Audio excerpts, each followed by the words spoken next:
ఇక 12 నుంచి 9 రకాల పాఠశాలలు. అవును. మనం చూసుకున్నట్లయితే 9 రకాల పాఠశాలలు అయితే వచ్చేసినాయి. ఇక్కడ మనం చూద్దాం కొత్త బడులు. ఏపీలో కొత్త బడులు ఇలా ఉండబోతున్నాయి. ఫస్ట్ శాటిలైట్ ఫౌండేషన్ అనమాట. పూర్వ ప్రాథమిక విద్య ఎల్‌కేజీ, యూకేజీ ఉంటుంది కదా! అది 1, 2 అంగన్వాడీల తరగతులు అంటే 1, 2 తరగతులు ఉంటాయి కదా! దాన్ని కూడా అంగన్వాడీలు అయితేని తరగతుల్లో శాటిలైట్ ఫౌండేషన్ పాఠశాలలు కిలోమీటర్ కంటే ఎక్కువ ఎక్కువ దూరం ఉండే అంగన్వాడీలు శాటిలైట్ ఫౌండేషన్ పాఠశాలగా కొనసాగుతాయి అన్నమాట.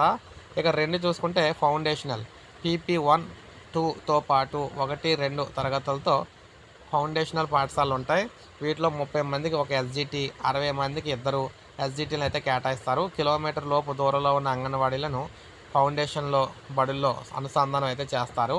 ఇక్కడ 1, 2 తరగతులను ఎస్‌జిటీలు, PP1, PP2లు అంగన్వాడీ కార్యకర్తలు అయితే చూసుకుంటారన్నమాట. ఇక 3 బేసిక్ ప్రాథమిక పాఠశాల అనమాట. బేసిక్ ప్రాథమిక పాఠశాల PP1, 2తో పాటు 1-5 తరగతులు ఉండే వాటిని బేసిక్ ప్రాథమిక పాఠశాలగా ఉంటాయి. 1-5వ తరగతిలో విద్యార్థుల ప్రవేశాలు 59 మందిలోపు ఉండేవన్నీ కూడా బేసిక్ ప్రాథమిక పాఠశాలగా కొనసాగుతాయి. 20 మంది విద్యార్థులకు ఒక టీచరు, 21-60 వరకు ఉన్న ఇద్దరు టీచర్లు అయితే ఇస్తారు. ఇక ఆదర్శ ప్రాథమిక పాఠశాల చూసుకుంటే 4 మనకి ఆదర్శ ప్రాథమిక పాఠశాల కూడా మనకి 3 కింద ఉండబోతున్నాయి అన్నమాట.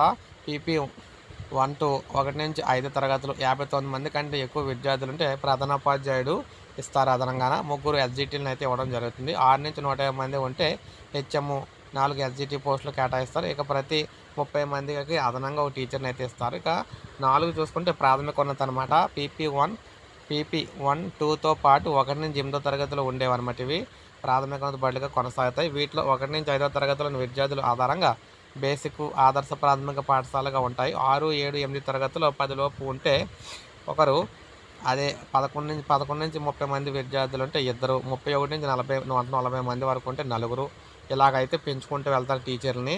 ఇక ఉన్నత పాఠశాల చూసుకుంటే 6-10వ తరగతి వరకు ఉండే తరగతుల్లో ఉన్నత పాఠశాలలు అయితే ఉంటాయి. వీటిలో 75 మందిలోపు పిల్లలు ఉంటే ప్రధానోపాధ్యాయుడు పోస్టు ఉండదు.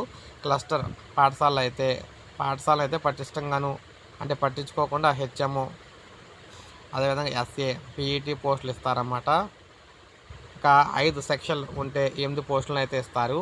ఇక ఉన్నత పాఠశాలలో మనకి 1-10వ తరగతి, ఇందులో బేసిక్, ఆదర్శ ప్రాథమిక పాఠశాలలో కూడా ఉన్న ఉన్నత పాఠశాలలు అయితే ఉంటాయి. వీటిని హై స్కూల్ హెచ్ఎం పర్యవేక్షిస్తారు. 1-5వ తరగతులు 60 మంది ఉంటే ఎక్కువ పిల్లలు కంటే ఉంటే ఆదర్శ ప్రాథమిక పాఠశాల విధానంలోను, ఒకవేళ 60 లోపు పిల్లలు ఉంటే 10 మంది వరకు కూడా ఇద్దరైతే ఇస్తారన్నమాట. అంటే 10 మంది ఉన్నా కూడా ఇద్దరైతే టీచర్లు ఇస్తారు. 10-30 మంది ఉన్న ముగ్గురు టీచర్లు ఇస్తారు. ఇలా అయితే ఇస్తారు. ఇక హై స్కూల్ ప్లస్‌లో మనం చూసుకుంటే 6వ తరగతి నుంచి 12వ తరగతి వరకు అయితే ఉంటాయి. 6-12 తరగతిలో ఉండే హై స్కూల్ ప్లస్, ఇందులో ఇంటర్మీడియట్‌ని అయితే నిర్వహిస్తారు. హై స్కూల్‌కు కేటాయించినట్టే టీచర్లను కేటాయిస్తారు. ఇక హై స్కూల్ ప్లస్‌లో మనం మళ్ళీని చూసుకుంటే 1-10 తరగతులు ఉండే హై స్కూల్ విధానంలోనే ప్రాథమిక టీచర్లకు ఇక్కడ 10 తరగతులకు టీచర్లు అయితే కేటాయిస్తారు. 6, 10 వరకు ఉన్న పాఠశాల విధానం పాటిస్తారు. ఇంటర్మీడియట్ ప్రత్యేకంగా అయితే నిర్వహిస్తారు. సో ఈ విధంగా మొత్తంగా 9 రకాల పాఠశాలలు అయితే మనకి జూన్ 12 నుంచి స్టార్ట్ అవుతున్నాయి ఏపీలోని. సో ఇది అప్డేట్. ఒక లైక్ చేయండి, సబ్స్క్రైబ్ చేసుకుని మన ఛానల్ సబ్స్క్రైబ్